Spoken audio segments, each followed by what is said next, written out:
Hello বন্ধু, আপনার কিষাণ মান্ডি কার্ডে কি কেওয়াইসি করা নেই? আপনি যখন ডেট বুকিং করতে যাচ্ছেন তখন কি আপনাকে মেসেজ দিচ্ছে যে আপনার রেজিস্ট্রেশন নম্বরটি কেওয়াইসি করা নেই, আপনি আপনার ক্রয় কেন্দ্রের আধিকারিকের সঙ্গে যোগাযোগ করুন? হ্যাঁ বন্ধু, তাহলে আজকের ভিডিওটা আপনার জন্য। হ্যালো বন্ধু, আমি পান্থদীপ, আর আপনারা দেখছেন আমার ইউটিউব চ্যানেল টেক পান্থদীপ। আপনারা যদি আমার চ্যানেলে নতুন হয়ে থাকেন তাহলে চ্যানেলটি সাবস্ক্রাইব করুন এবং পাশে থাকা বেল আইকনটি প্রেস করুন। আর হ্যাঁ, ভিডিওটি ভালো লাগলে ভিডিওটি লাইক করুন এবং কমেন্টে আপনার জানার বিষয় কমেন্ট করুন। আমি যথাসম্ভব উত্তর দেওয়ার চেষ্টা করব।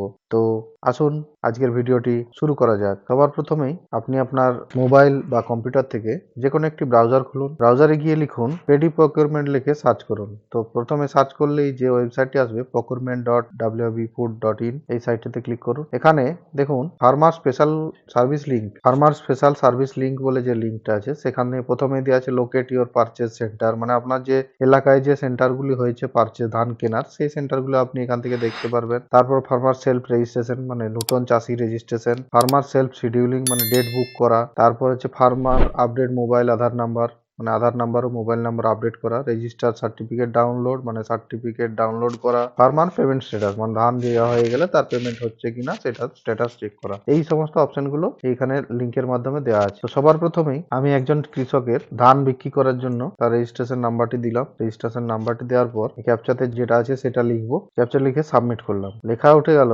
আপনার রেজিস্ট্রেশন নাম্বার ইকুআইসি ভেরিফিকেশন করা নেই, আপনি আপনার ক্রয় কেন্দ্রের আধিকারিকের সঙ্গে যোগাযোগ করুন। এই মেসেজটা আমাকে দিচ্ছে, আমাকে ডেট বুকিং করতে দিচ্ছে না। এই অবস্থায় কি করবেন? এই অবস্থায় আপনি ক্রয় কেন্দ্রের আধিকারিকের সঙ্গে যোগাযোগ করতে পারেন, মানে অফিসে গিয়ে যোগাযোগ করতে পারেন, অথবা আরেকটা অপশন আছে অনলাইনের মাধ্যমে আপনি করতে পারেন। সেই অনলাইনের মাধ্যমে করতে গেলে আপনাকে একটা জিনিস লাগবে, সেটা হলো যে কৃষকের এটা দেখা যাচ্ছে তার আধার কার্ডের সঙ্গে মোবাইল নাম্বার যেমন লিঙ্ক করা থাকে। ফার্মার সেলফ সার্ভিসের দেখুন 4 number option update farmer Aadhaar and mobile number, এই জায়গায় ক্লিক করবেন। ক্লিক করার পরে একটা নতুন উইন্ডো খুলবে। নতুন উইন্ডো খুললে সেখানে আপনি রেজিস্ট্রেশন নাম্বারটা দিন।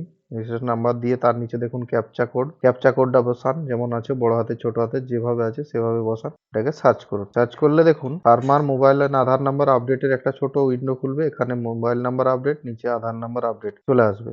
এখান থেকে আপনি আপনারা মোবাইল ও আধার নাম্বারগুলো আপডেট করতে পারবেন। তো আমরা যেহেতু কেওয়াইসি আমার করা নেই, তাহলে আমাকে প্রথমেই আমার আধার নাম্বারটা আপডেট করতে হবে। আপনি যদি ভালো করে লক্ষ্য করেন তাহলে দেখতে পাবেন যে আপনার রেজিস্টার আধার নাম্বারের জায়গায় সব জিরো বসানো আছে। পুরনো যারা চাষি তাদের ক্ষেত্রে এই প্রবলেমটা হবে, নতুন যারা রেজিস্ট্রেশন করেছে তাদের ক্ষেত্রে এই প্রবলেমটা হবে না। তাদের আধার নাম্বার বসিয়ে ওটিপির মাধ্যমেই করা হচ্ছে। দ্বিতীয় অপশনে দেখুন আধার নাম্বার আপডেট, এইখানে আপনার নিউ আধার নাম্বার, এখানে আপনার আধার নাম্বারটা বসান।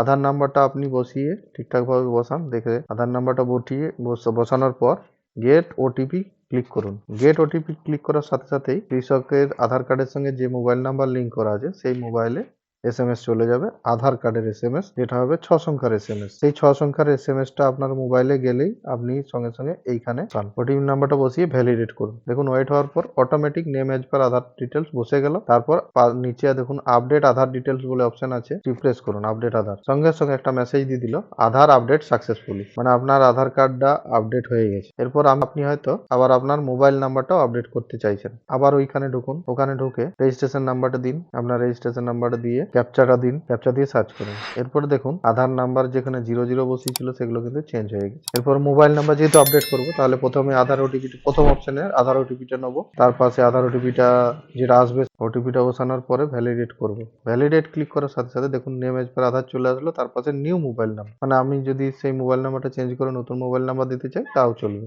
তাহলে সেই নাম্বারটা আমি দিলাম, না থাকলে পুরোনোটা থাকলেও আমি আরেকবার আপডেট করে নেবো। দেখুন মোবাইল নাম্বার আপডেট সাকসেসফুলি, মানে আমার আপাতত কেওয়াইসির কাজ কমপ্লিট। তো আমরা চেক করব কিভাবে? আমি আবার ডেট বুকিং এ যাব। ডেট বুকিং এ গিয়ে তার নাম্বারটা দেবো, নাম্বারটা বসিয়ে রেজিস্ট্রেশন নাম্বারটা বসিয়ে ক্যাপচা কোডটা ফিল করব, ক্যাপচা কোড ফিল করে সাবমিট করব। দেখুন এখন কিন্তু আমাকে কেওয়াইসির জন্য আটকালো না, আমার মোবাইলে ওটিপি চলে আসলো। এরপর আমি ওটিপি দিয়ে আমার ডেট বুকিং এর জন্য আমি ঠিকঠাক সবকিছু করতে পারবো। তো আশা করি ব্যাপারটা আপনারা সবাই বুঝতে পেরেছেন। তো এই বিষয়ে যদি আরো কোনো মানে জানার থাকে তাহলে আপনারা অবশ্যই কমেন্ট করে জিজ্ঞাসা করুন, আমি উত্তর দেওয়ার চেষ্টা করব। ভিডিওটা যদি ভালো লেগে থাকে তাহলে ভিডিওটাতে লাইক করুন, চ্যানেলটি সাবস্ক্রাইব করুন এবং পাশে থাকা বেল আইকনটি প্রেস করুন। ধন্যবাদ, ভালো থাকুন, সুস্থ থাকুন, দেখা হচ্ছে পরের একটি ভিডিওতে। নমস্কার।